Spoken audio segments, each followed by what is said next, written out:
Alright, let's move on to the next step of finishing our wood. First thing you want to do is get you a brush.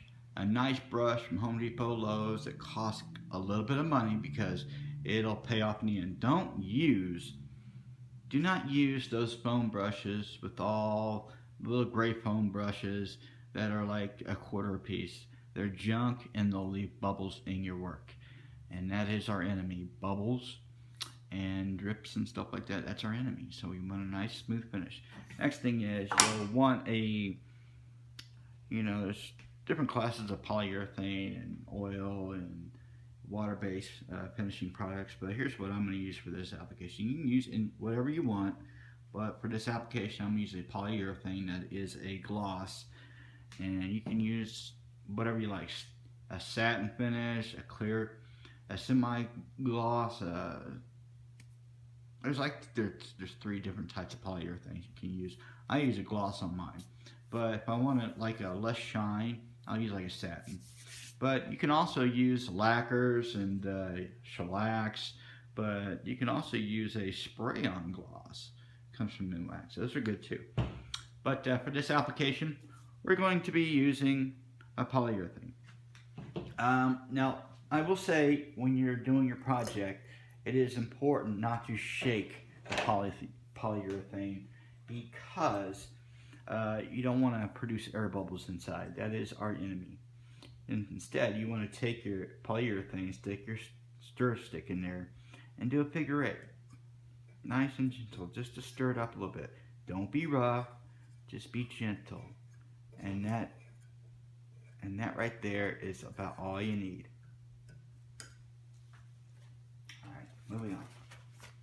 And to start applying your finish, what you'll want to do is get all the dust off your wood just like this. Just wipe it off, get it off the best way you can. You do not want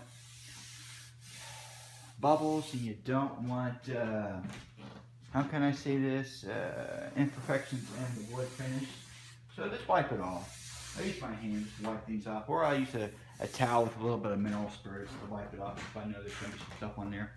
And then this is where we get into the finished part. You're going to take your brush, dip it in for about a ½ inch. That's it.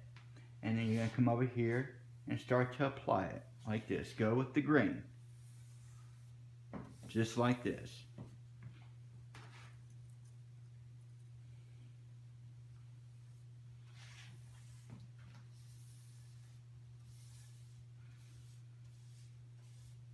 And that's how you do that. It's real simple.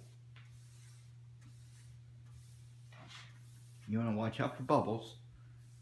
Now I'm getting a little bit of bubbles and dust on mine, but that's alright. We're going to work that out when we're done. You want to go with the grain when you're applying this. And when you're done with your finish, what you want to do is you want to dip it in one more time and take it and go along the grain one last time, just like this. One last stroke with the grain so you get rid of all those imperfections. See how I'm doing this?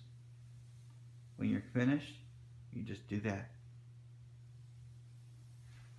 It'll make it look so much better.